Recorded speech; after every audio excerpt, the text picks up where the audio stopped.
It's 2 in the morning. 4 men rush your front door, try to force their way in the house. You have a pistol. The government says you can only have 10 rounds. You feel safe?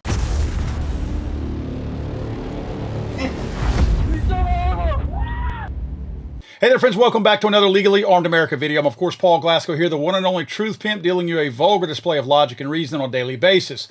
That very scenario just happened this past week. And the reason why we're talking about a survivor defending themselves instead of a corpse is for obvious reasons. The mother of a man shot and killed somewhere he wasn't supposed to be is talking to Local 10 News. The Miami-Dade Sheriff's Office investigating his death as part of an attempted home invasion. Was this a case of stand your ground? Crime specialist Bridget Matter digs into the story. She is live in the Richmond Heights neighborhood. And Bridget, what have you learned? Well, detectives, they still have to determine exactly what happened here. What we know is 4 men tried getting into a house. One of them was shot, and the other 3 are still on the run.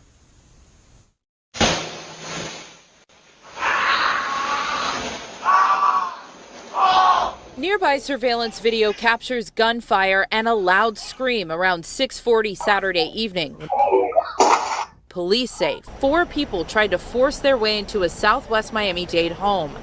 Deputies say someone who was inside the house fired a gun towards the 4 and shot one of the men in the upper body. A 911 call says one of the intruders was shot in the face. It was a person shot. It wasn't a male that broke into the KTH, and he shot in the face and the mouth. He later died at the hospital. The 3 others are on the run. It happened at this home near the intersection of Southwest 141st Street and Southwest 110th Avenue. I'm in shock, disbelief, hurt. The mother of the man killed didn't want to show her face, but says she's in disbelief. What were you told? That he got shot and killed, saying that he was trying to break in somebody's house, but that's not him. Miami-Dade detectives continue to search for the 3 others who ran away. It's unclear if this was a random attempted home invasion robbery or if the men were targeting someone living there. So I often say that my ultimate goal here is for people to learn things from these videos, not just disseminate news. So I pulled up a lot of statistics to back up what I'm going to tell you today, that the government telling you that you can only have 10 rounds because you know there are magazine restrictions across this great country of ours. Thing is, statistics back me up whenever I say that 10 rounds in no way ever is enough. In fact, statistically speaking, you should have way more than that. So let's talk about biology, what your body actually does in a gunfight, a high-stress situation. When someone kicks in your door, your sympathetic nervous system goes nuclear. Adrenaline, cortisol, glucose, the whole cocktail. Your heart rate spikes to 140 to 180 beats per minute. Fine motor skills absolutely crash. Your hands start to shake. Your vision tunnels. Your hearing drops out. This is not all theory. It's well documented in stress and police performance research that's happened in the past. There are lots of things that you lose in these types of high-stress situations, things that we take for granted, things that you will never experience whether you're shooting at static targets at the range or even competing in a USPSA or IPSC type competition. You're going to lose fine motor skills, things like perfectly smooth trigger presses, flawless sight alignment, delicate trigger reset. Your complex motor skills go away. Your stance, your transitions, your perfect reloads. Yeah, that's all gone. Your perception, tunnel vision, and auditory exclusion are normal. And in fact, it happened in practically every single case like this. In other words, you do not shoot in a real fight the way you shoot on a calm Saturday at the range. So basically, when some idiotic legislator says, make your shots count, you have a legislator who's telling me that they failed every bit of science that they ever took in school. So don't trust them because they're stupid. They're not just liars and manipulative trying to take your rights away from you. They're stupid. You ever hear the stories about trained police missing most of their shots? These are people who carry a firearm every day, qualify with it, although sometimes only once or twice a year.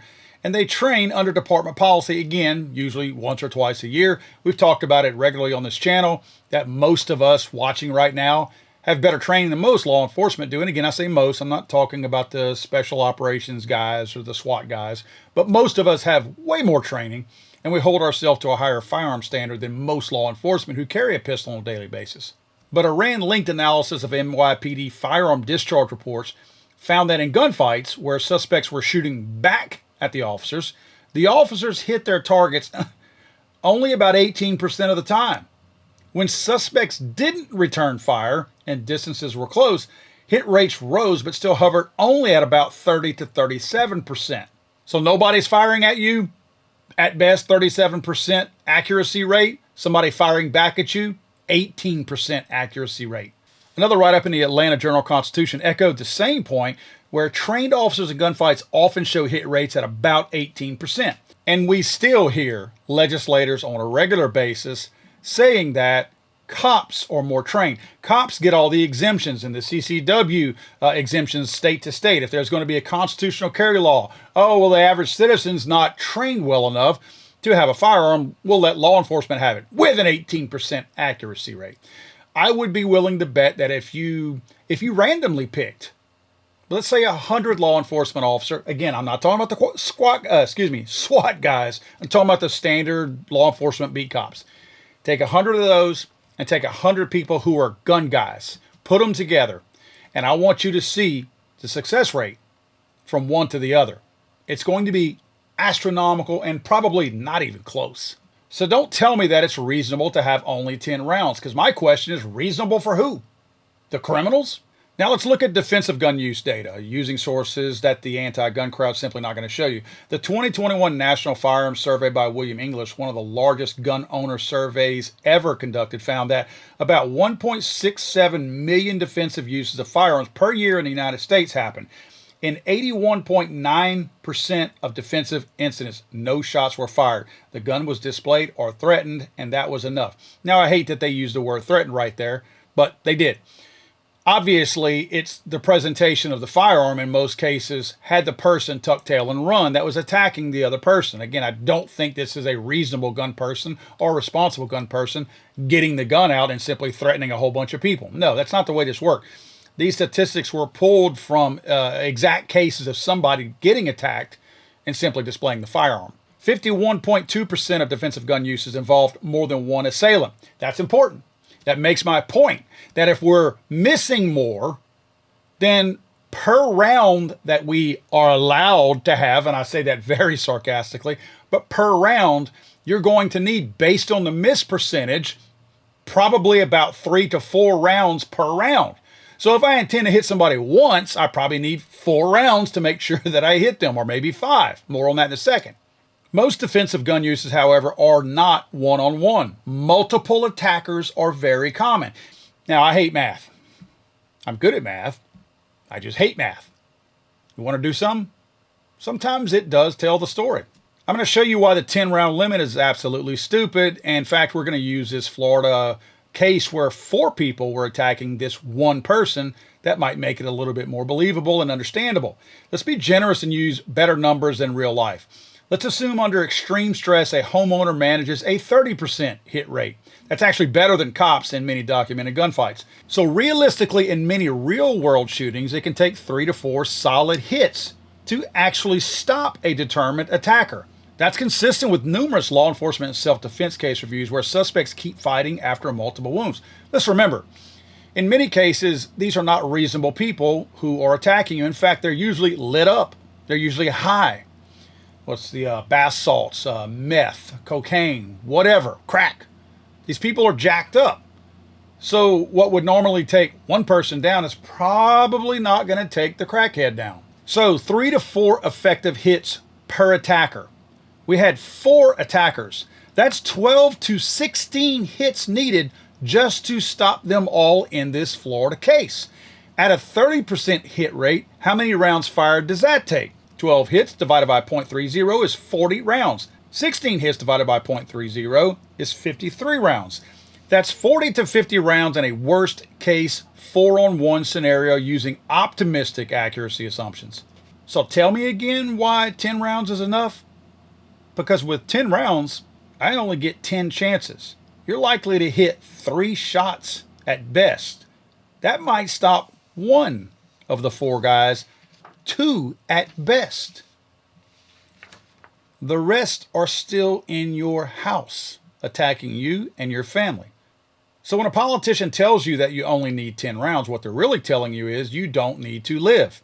You just need to make sure that when you die, it's with the proper amount of ammunition that we allow you to have in your firearm. But let's face it, criminals like all laws, they ignore magazine laws as well.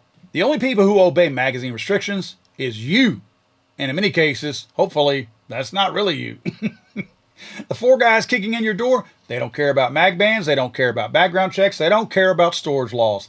They care about overwhelming you and your family with numbers. That's why they came in fours, surprise and usually superior force. Magazine bans don't level the playing field. They tilt it against the victim. And let's be really honest here. I'm not trying to prove to anybody that I'm a fair fighter.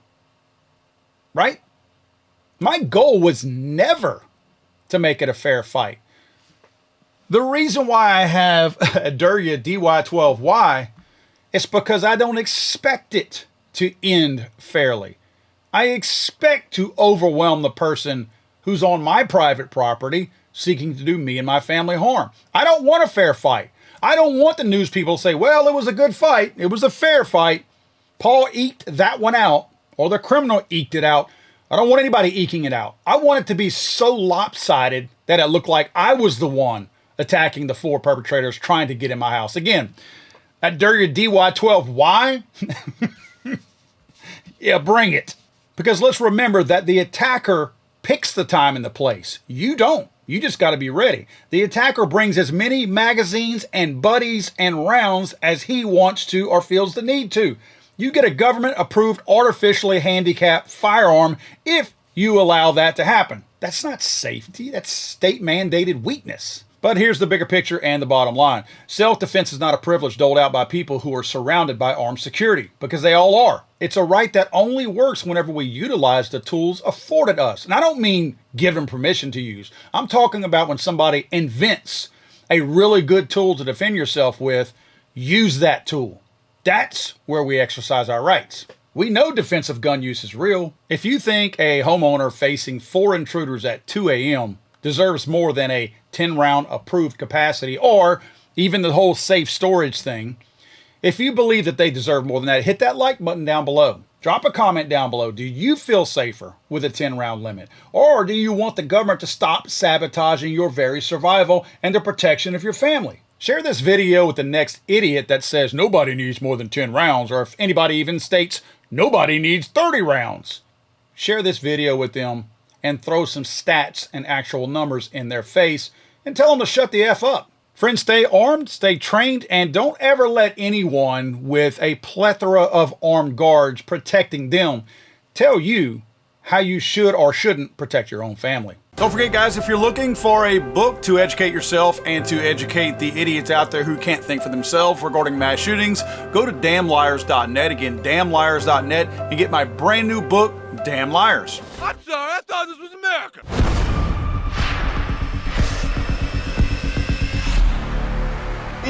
It's hanging around.